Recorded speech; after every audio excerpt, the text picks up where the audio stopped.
Now, the European Union and the United Kingdom have rejected Washington's policy on the Iran nuclear deal in response to the threats made by the U.S. Secretary of State. The EU Foreign Policy Chief emphasized that there was no alternative to the multinational agreement. Federica Mogherini added that the deal reached after years of complex negotiations has been endorsed by the UN Security Council and thus belongs to the international community. The UK Foreign Minister also defended the deal, saying London will take every possible measure to shield British companies dealing with Iran from being hit by U.S. sanctions. Boris Johnson noted that the jumbo treaty sought by U.S. President Donald Trump will be very difficult to achieve. The Israeli Prime Minister, however, hailed Washington's hardline stance on Iran as the right approach. We believe this is the right policy. We believe it's the only policy that can ultimately guarantee the security of the Middle East and peace in our region. And we call on all countries to follow America's lead here. Netanyahu reiterated his accusations of Iran being an aggressive force. The UAE also welcomed Pompeo's policy speech. The Emirati foreign minister said united efforts were the right way to confront what he called Iran's expansionism.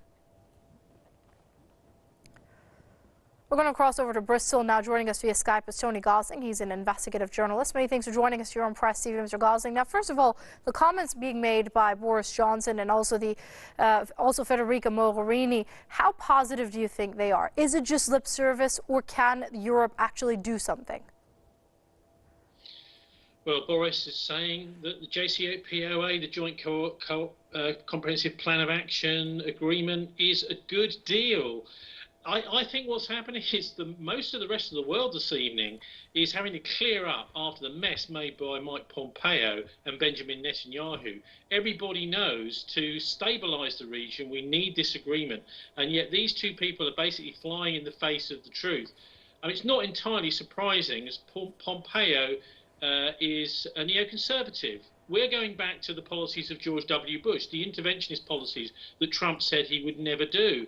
And as a former CIA director, he's one of the people who is accused of last year's, in fact, it was in June last year's terrorist attack in Tehran, which left 17 people dead and 43 people wounded at the Tehran parliament and another venue where there were bombings. So this man is the sort of guy that likes to, I think, through the CIA, sponsor terrorism, sponsor terrorist groups like the MEK, for example, and he's not the sort of guy that can go preaching to the world about peace. And I think actually the reality is the US can no longer make demands like this. The rest of the world realizes that they actually need trade in order to keep the peace in the Middle East.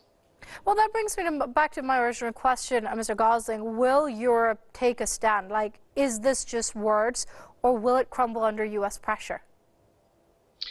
As I said, there's not really the will, I don't think, in the rest of the world to just go along with this. More and more people are recognizing that the US policy is not benefiting anybody except Netanyahu, except Israel. And when Pompeo uses expressions like that Iran must withdraw from Syria, well, the Americans didn't do a very good job until the Russians came along, and the Iranians in getting rid of ISIS, did they? So the people who helped destroy ISIS have got to go. What kind of policy is that? When he uses words like, this is just the beginning, this is the sort of threatening language that cannot bring peace. It's the sort of thing you might expect from organised crime, from the Chicago Mafia. You know, this is just the beginning. It's a threat, saying that Iran can't have ballistic missiles, that sort of thing. The only reason they're saying that is because those missiles might be able to take out Israeli military installations, illegal military installations in the Golan Heights if it was to come to war. So they're really, Pompeo is simply a mouthpiece for Israel, effectively, within the administration. And Trump has, I'm afraid, basically ceded his foreign policy to the neocons now. Right.